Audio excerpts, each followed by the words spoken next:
seperti seorang seniman besar yang membiarkan ciri khasnya mengalir dalam setiap goresan kuas. Demikianlah Sang Pencipta melukiskan esensinya dalam segala yang ada.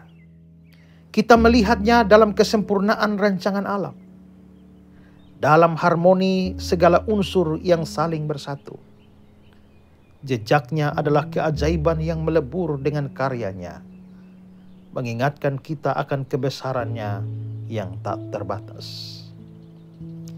Inilah misteri yang mempesona.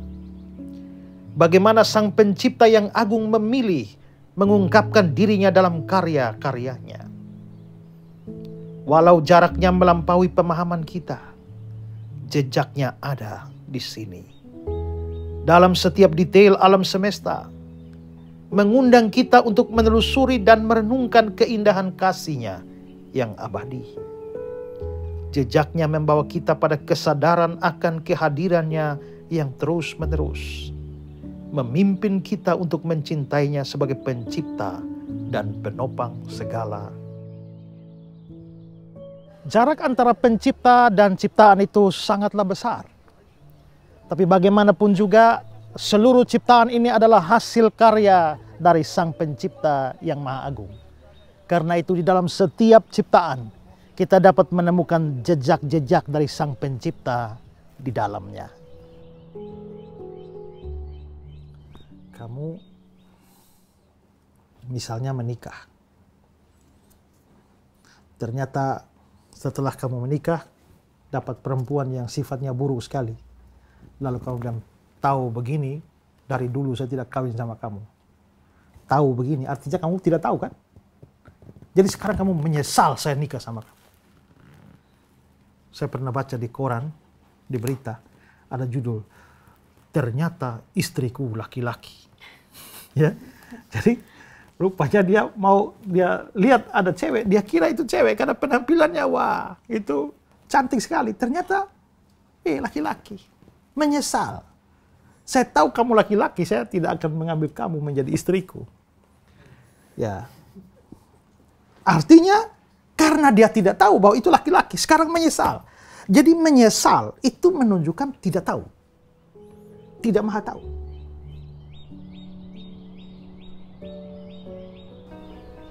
Selamat datang di program Ku Tahu Yang Ku Percaya. Sebuah program yang mengajak kita belajar lebih dalam mengenai makna kekristenan dan mengenal lebih dalam tentang Allah. Pada seri kali ini kita akan belajar tentang doktrin Allah. Saudara, program ini dapat kami produksi karena donasi dan kemitraan saudara bagi pelayanan Pijar TV. Kami begitu bersyukur atas donasi yang saudara berikan. Bagi saudara yang ingin terus menyaksikan episode-episode terbaru dari program Ku Tahu Yang Ku Percaya ini, saudara dapat mengirimkan donasi ke nomor rekening yang tertera di layar. Seberapapun donasi saudara akan sangat memberkati pelayanan ini. Kami juga mengajak saudara untuk berinteraksi dengan kami sepanjang program ini disiarkan. Kami rindu berdiskusi dan mendoakan saudara. Untuk itu, silakan hubungi kami di nomor WhatsApp yang tertera di layar. Kami menantikan pernyataan dan permohonan doa saudara. Selamat menyaksikan.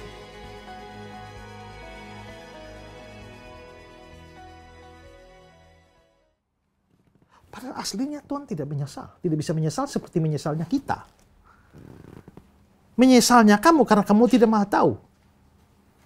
Kamu menyesal karena kamu tidak bijak. Kamu menyesal karena kamu ceroboh. Kamu menyesal karena kamu tidak pertimbangkan dengan baik-baik. Tapi Tuhan tidak bisa begitu kan? Tapi bahasanya apa? Susah itu. Ya sudah, menyesal saja. Ya. Nah, maka digunakanlah bahasa itu. Jadi sebenarnya Allah menyesal itu tidak boleh diartikan dia betul-betul menyesal seperti kita. Sama seperti tangan Allah, itu tidak berarti bahwa Allah benar-benar punya tangan seperti kamu. Mata Tuhan bukan berarti Tuhan punya mata seperti kamu. Maka Allah menyesal, itu tidak berarti bahwa dia betul-betul menyesal seperti kita. Ada suatu perasaan dalam diri Allah, ketidaksenangan yang susah dibahasakan dengan bahasa manusia. Ada satu rasa yang sukar dibahasakan. Ya sudah, pinjam istilah menyesal. Mungkin dalam penulisan modern sekarang ini ya kita bikin menyesal tapi dalam tanda petik dengan makna tersendiri. Nah, itu antropopati. Menggambarkan Allah dengan perasaan manusia. Bukan hanya soal menyesal.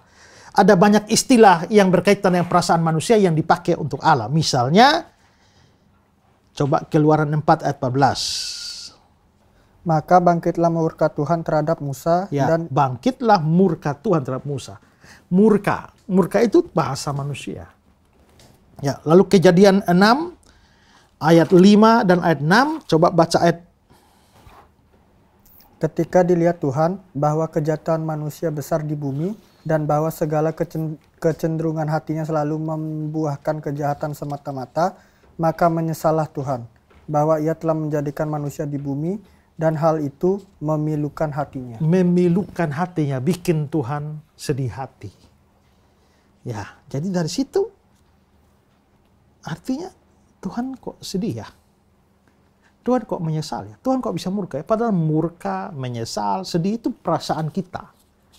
Tapi karena kita susah menggambarkan Tuhan dengan bahasa kita, ya sudah disebutlah, atau bahkan Tuhan sendiri menggunakan bahasa manusia, bahasa antropomorfisme itu untuk menggambarkan dirinya dan perasaannya. Coba lihat komentar dari William Seth. Pada waktu ungkapan-ungkapan yang menunjukkan kemarahan atau kesedihan digunakan berkenaan dengan Allah sendiri, kita harus membuang dari pengertian kita segala sesuatu yang tidak sempurna dan memperhitungkan atau memberikan segala sesuatu yang sempurna. Kita tidak boleh berpikir bahwa ungkapan-ungkapan seperti itu tidak menunjukkan apa-apa, tidak mempunyai arti apa-apa, atau bahkan tidak ada apapun yang diberikan kepadanya oleh ungkapan-ungkapan itu. Juga kita tidak boleh berpikir bahwa ungkapan-ungkapan itu menunjukkan hal yang sama dengan apa yang kita dapatkan dalam diri kita sendiri dan yang biasanya dinyatakan oleh nama-nama atau kata-kata ini. Lalu sekali lagi dari Seth. Tidak senang dan membenci kejahatan, sekilas pandang kelihatannya menghadirkan gangguan atau kekacauan dan ketidakbahagiaan ke dalam pikiran ilahi. Tetapi ini disebabkan karena itu dikacaukan dengan perasaan marah dan benci dalam hati manusia yang bejat. Nah, itulah bahasa-bahasa antropopati. Ya. Jadi yang pertama tadi, Allah digambarkan dengan tubuh manusia atau fisik manusia. Kedua, Allah digambarkan dengan perasaan manusia.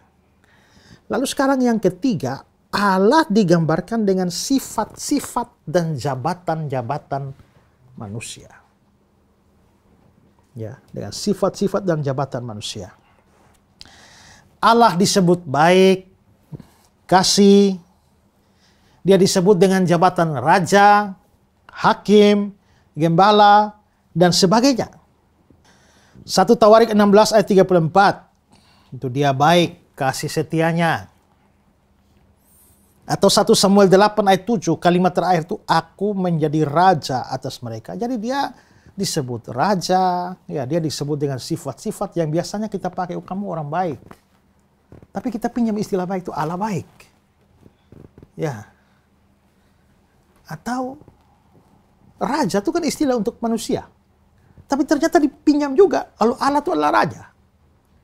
Gembala itu kan gembalanya domba itu. Ya, itu seorang manusia jadi kerjanya jadi gembala. Tapi kita pinjam bahasa itu lalu bilang Allah adalah Tuhan adalah gembalaku. Maka semua itu adalah bahasa-bahasa, jabatan-jabatan, sifat-sifat manusia yang dipinjam untuk menggambarkan Allah. Atau Allah sendiri menggunakan bahasa jabatan-jabatan itu untuk menggambarkan dirinya. Oke, lihat kata-kata dari Bevin. Sesuai dengan itu, dalam kitab suci ia disebut El yang perkasa atau kuat, El Shaddai yang maha kuasa, Yahweh yang adalah atau yang ada. Selain itu ia disebut Bapa, Anak, Roh, baik, penuh belas kasihan, penuh kasih karunia, benar, kudus, dan sebagainya, yang merupakan pernyataan-pernyataan yang didasarkan pada hubungan-hubungan manusiawi yang diterapkan kepada Allah secara kiasan. Nah, itu juga termasuk pada bagian bahasa antropomorfis. Itu sudah 3 ya. Jadi tubuh manusia, lalu perasaan manusia, lalu sifat-sifat dan jabatan manusia. Yang keempat, Allah digambarkan dengan tindakan-tindakan manusia. Ini termasuk wilayah antropomorfis. Oke, Allah itu maha hadir. Apa artinya Allah maha hadir? Maha hadir itu artinya apa? Kalau maha tahu, tahu semua. Kalau maha hadir? Ada di mana-mana. Ada di mana-mana. Allah ada di langit? Ada. Di bumi? Ada. Di laut? Ada. Di gunung? Ada. Di got? Ada. Ada ya? Ada. Di mana-mana Allah ada. Allah ada di sini? Ada. Ada di sini? Ada. Maka Allah perlu berjalan dari sini ke sini atau tidak? Tidak. Tidak kan? Karena kalau Allah dari sini ke sini, berarti tadinya Allah tidak di sini, baru di sini. Jadi mestinya kalau Allah itu maha hadir, dia tidak perlu kemana-mana. Kan dia sudah ada di mana-mana. Saya dari Kupang datang ke Bali, karena tadinya saya di Kupang, tidak di Bali. Tapi kalau saya sudah ada di Kupang sekaligus di Bali, terus ngapain datang Bali? Kan sudah ada. Maka Allah maha hadir, itu artinya dia ada di mana-mana dan memenuhi segala tempat. Dia ada di atas? Ada. Dia ada di bawah? Ada. Kalau begitu Allah perlu turun? Tidak. Tidak perlu. Karena kalau turun berarti tadinya di atas, belum di bawah. Iya. Makanya perlu turun. Allah perlu naik? Tidak. Tidak. Karena kalau dia naik berarti tadi di bawah, di atas masih kosong. Maka perlu naik. Maka Allah yang maha hadir itu tidak memungkinkan untuk dia bepergian kemana-mana. Naik, turun, pergi ke sana, kemari, tidak bisa. Tapi anehnya, di dalam Alkitab kita temukan istilah begitu kan. Coba baca Kejadian 11 ayat yang ke-7. Baiklah kita turun dan mengacau balaukan di sana bahasa mereka. Sehingga mereka... Baiklah kita turun. Ini firman Tuhan. Baiklah kita turun. Seolah-olah tadi di atas dan belum di bawah. Maka sekarang perlu turun. Coba Kejadian 18 ayat 33. Lalu pergilah Tuhan setelah ia selesai berfirman kepada Abraham. Pergilah Tuhan. Tuhan pergi. Tuhan pergi kemana?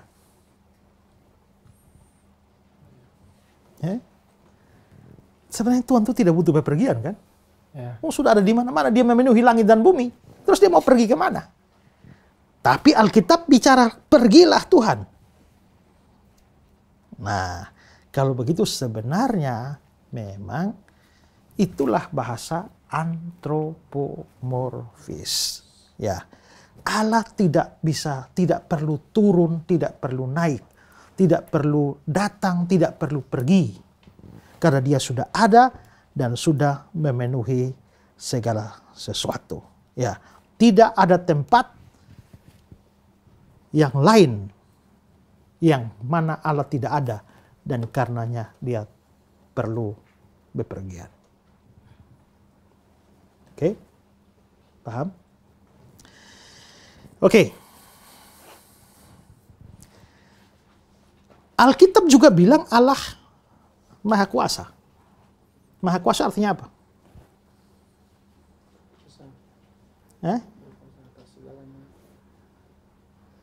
Berkuasa. Maha Kuasa berkuasa. Bisa segala sesuatu ya? Ya. Oke. Di sini ada banyak buku ya. Ada banyak barang di sini.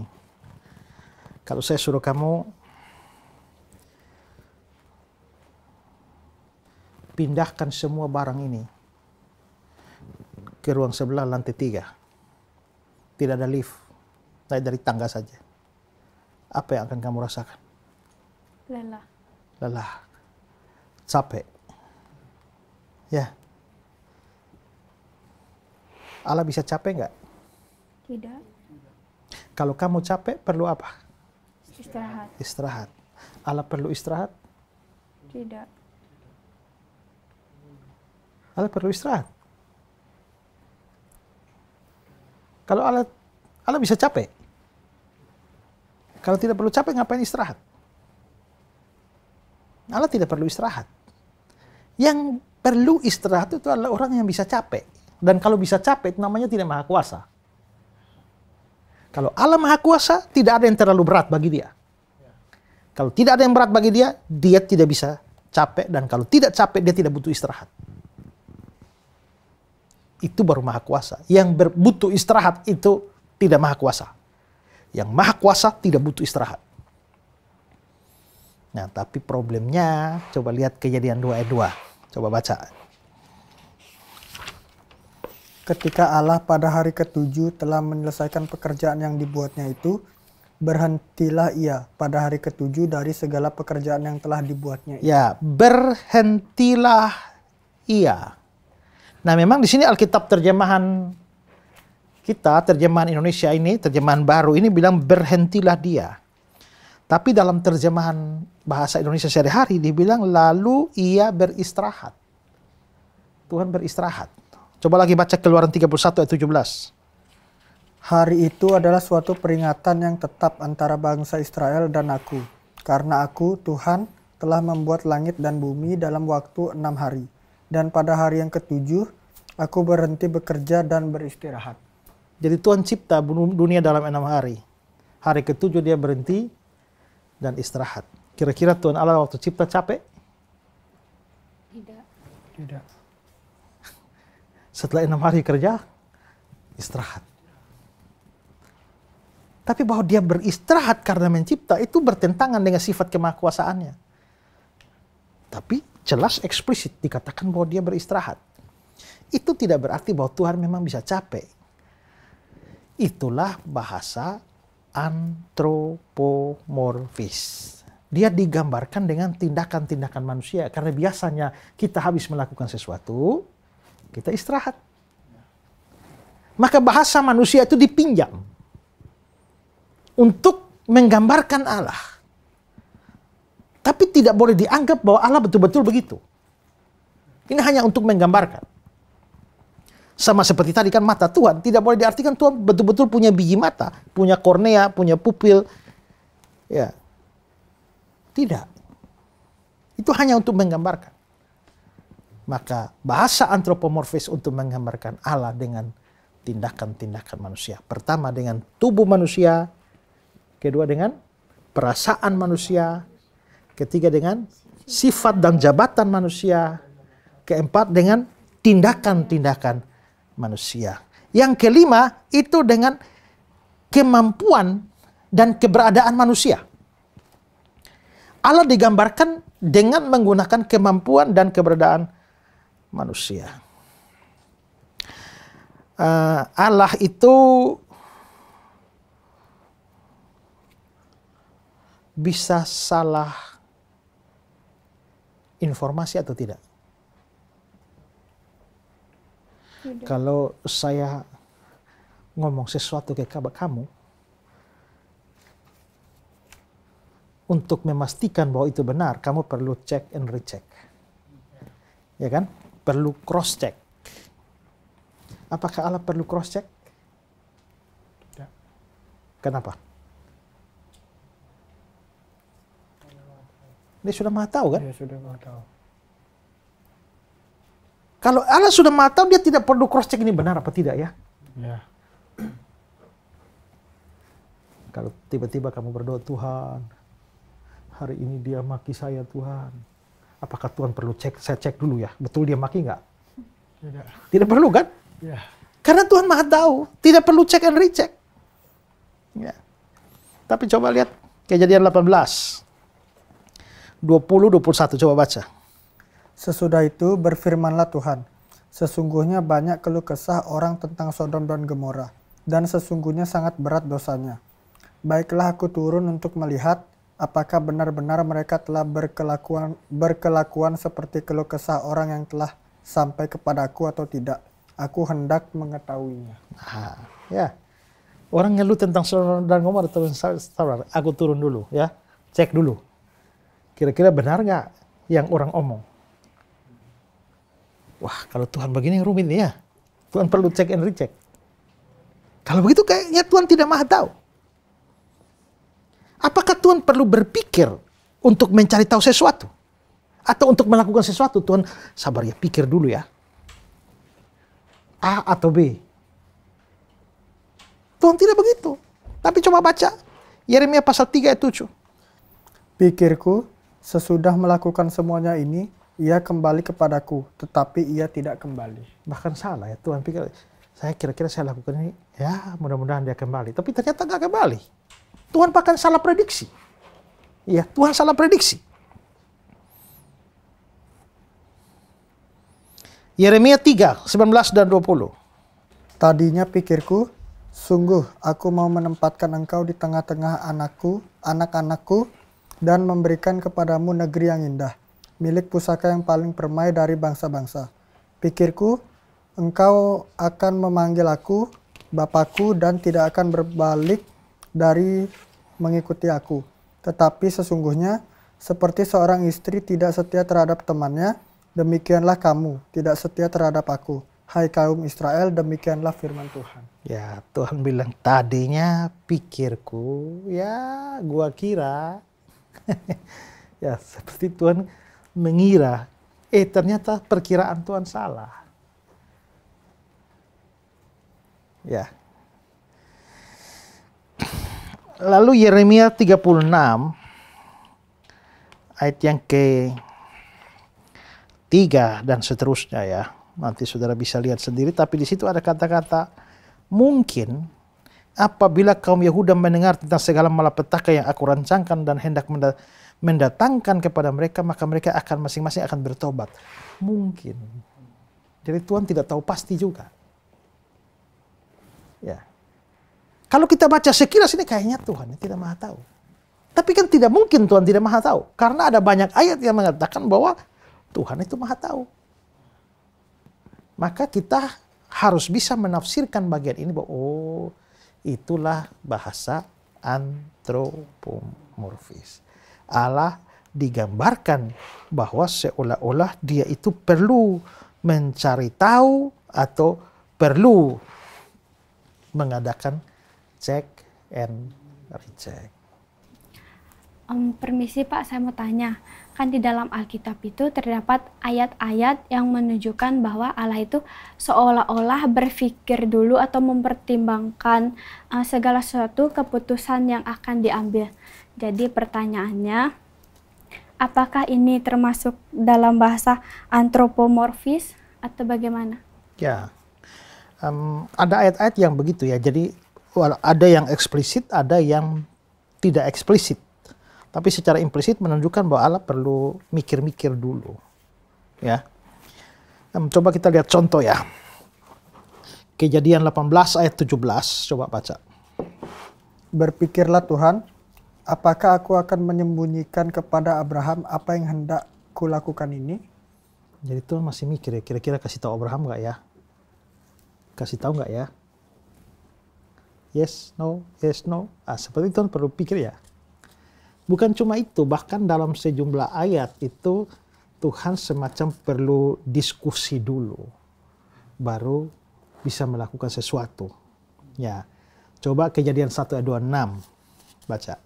Berfirmanlah Allah, baiklah kita menjadikan manusia menurut gambar dan rupa kita, ya, supaya... Cukup ya, baiklah kita menjadikan manusia, menurut gambar dan rupa kita.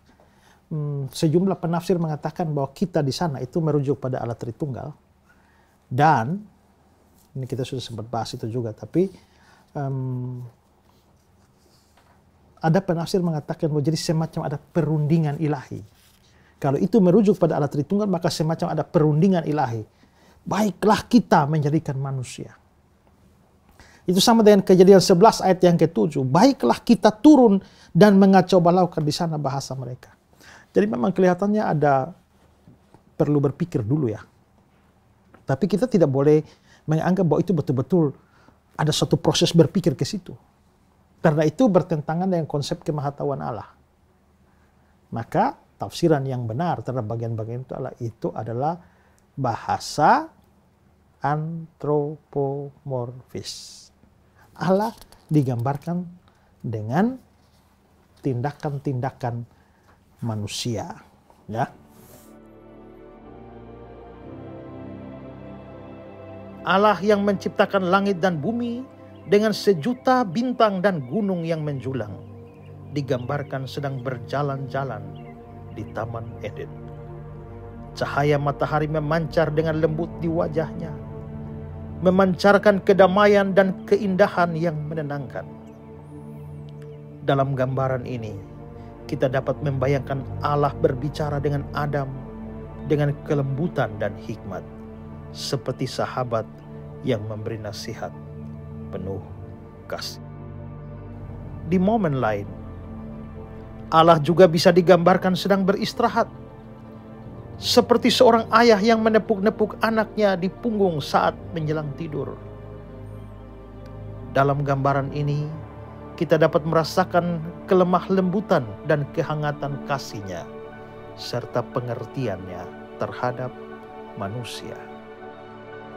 Walaupun Allah adalah keabadian yang melampaui pikiran manusia, melampaui segala macam keterbatasan manusia, tetapi dengan menggunakan bahasa ini, bahasa antropomorfis, Allah ingin mengajak kita untuk memahami dan mengerti maksud-maksudnya, kehendak-kehendaknya, firman-firmannya dengan menjadi lebih baik. Dan karena itulah bahasa ini boleh dikatakan sebagai bahasa Allah untuk membuat kita lebih dekat dan intim dengan Dia.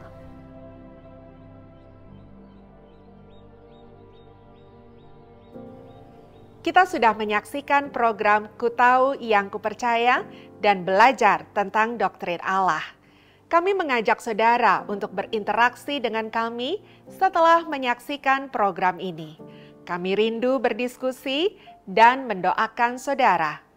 Untuk itu, silakan hubungi kami di nomor WhatsApp yang tertera di layar. Kami menantikan pernyataan dan permohonan doa saudara. Saudara, program ini dapat kami produksi karena donasi dan kemitraan saudara bagi pelayanan Pijar TV. Kami begitu bersyukur atas donasi yang saudara berikan. Bagi saudara yang ingin terus menyaksikan episode-episode terbaru dari program Ku Tahu Yang Kupercaya ini, saudara dapat mengirimkan donasi ke nomor rekening yang tertera di layar. Seberapapun donasi saudara akan sangat memberkati pelayanan ini. Terima kasih untuk kebersamaan saudara dalam program Ku Tahu Yang Kupercaya ini. Sampai jumpa di episode berikutnya. Salam terang bagi Indonesia.